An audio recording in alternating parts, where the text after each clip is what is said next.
Good morning, students. Today we are going to discuss about conversion of energy. So, can we convert energy from one form to another? We know that we find in nature a number of instances of conversion of energy from one form to another. Many of the human activities and the gadgets we use involve conversion of energy from one form to another. So first we can see some gadgets which are convert energy, one form of energy into another. So here generator. So here generator produce electricity. So mechanical energy convert to electrical energy, and it is a motor. So motor electrical energy convert to mechanical energy. Using electricity we can pump water, no? So electrical energy convert to mechanical energy. And here also fan. For using fan we need electricity, so electrical energy convert to mechanical energy. And here cell and battery. So in cell and battery chemical energy is there, that chemical energy that use that convert to light energy or heat energy. So we can convert that chemical energy to light energy or a heat energy. So in all these gadgets, one form of energy convert to another form. So many of the other gadgets also there that convert one form of energy into another. And next some activities we can see that activities convert one form of energy into another. How do green plants produce food? You know, for the synthesis of food, photosynthesis, solar energy, it's a sunlight that is necessary. So their solar energy convert to chemical energy, that is radiant. Radiant means solar energy that convert to chemical energy. Store as a food, you know, after preparing the food that will be stored. So that is chemical energy. Then where do they get energy from? So for this producing food by plants, it get energy from sun. Then how are fuels such as coal and petroleum formed? You know, coal and petroleum, how it will be formed? That will be formed from the dead plants and animals, you know, that are buried under the earth for many years, for billions of years. Then it convert to petroleum or a coal. So in dead plants and animals, that contains chemical energy, no? So that chemical energy that used to in a convert to a coal and a petroleum. Then that fuels we can use chemical energy, no? So that fuels we can use to in vehicles, that means mechanical energy. Chemical energy convert to mechanical energy. And here also for doing work we need energy, for that we will take food. So chemical energy convert to mechanical energy. Motion means a mechanical energy.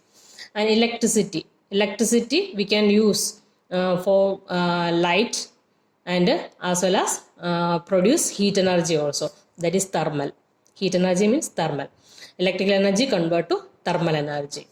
So these are some examples for the conversion of energy from one form to another. So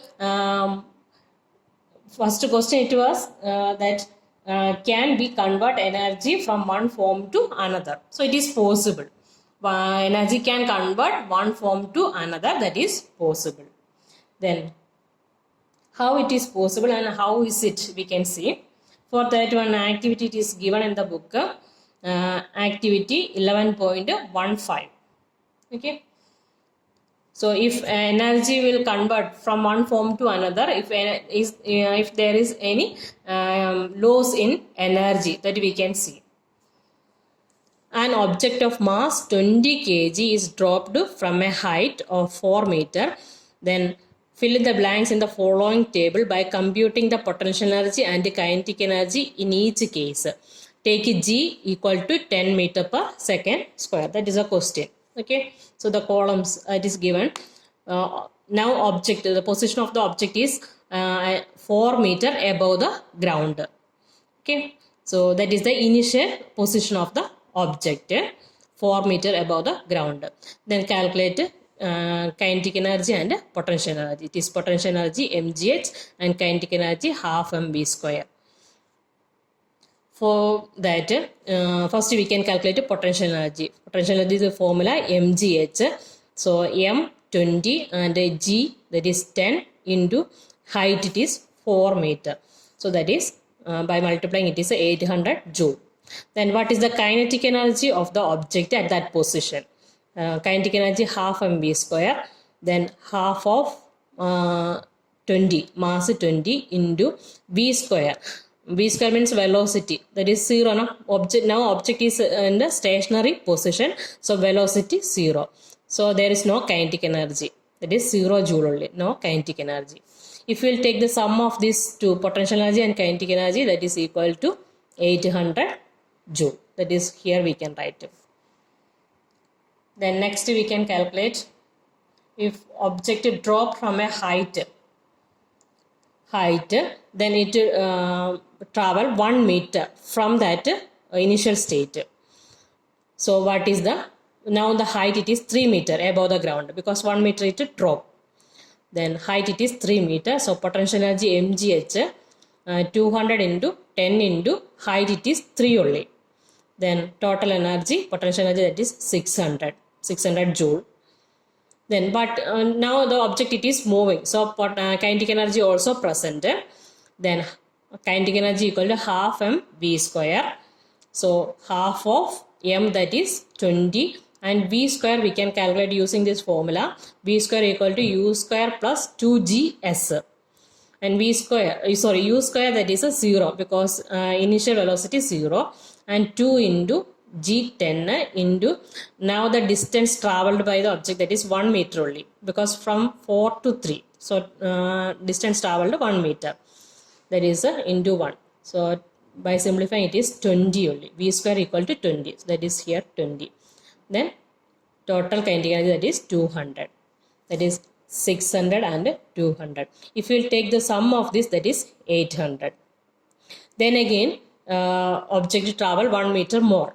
So now the height of the object above the ground, that is 2 meter only. So instead of this 3, it will be 2. So 2 into 10 into 200, that will be 400. Kinetic energy will be 400. And here the distance it is 2. Instead of 1, there is 2, because 2 meter it traveled. Then 2 into 10 into 2, that is 40. So by simplifying we will get it is 400. Kinetic energy will be 400. Then again take the sum of this, that is 800.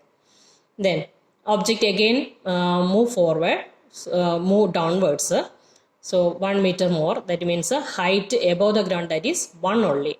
At that position again the distance will be here 1, and here it will be 3. Sorry, here it is 3. According that you calculate the kinetic energy and potential energy. Then if you will take the sum of these energies, then that also 800. And just above the ground, so when it is going to touch on the ground, potential energy will be 0, and kinetic energy, that is maximum, that is 800. Then sum will be 800. So in this case we can see, when the object placed at a certain height, it has potential energy and it does not have kinetic energy. But when it moves, it has both potential energy and kinetic energy, but potential energy will be decreased and same amount of kinetic energy will, so not the same amount, then kinetic energy also will be increased. But if you will take the sum of the energy, total energy will be constant. That is the law of conservation of energy. According to the law of conservation of energy, energy can only be transformed from one form to another. Here we saw that potential energy convert to kinetic energy, and it can neither be created nor destroyed. The total energy before and after transformation always remain constant. That's why sum of the potential energy and kinetic energy, that is equal to and the example it is 800. So that is a constant. Wherever we take the sum of the potential energy, kinetic energy, after the transformation of energy, that will be a constant. It is the law of conservation of energy. So today I have completed up to page number 155, above rate of doing work. After reading the portion, if you have any doubt, you may ask.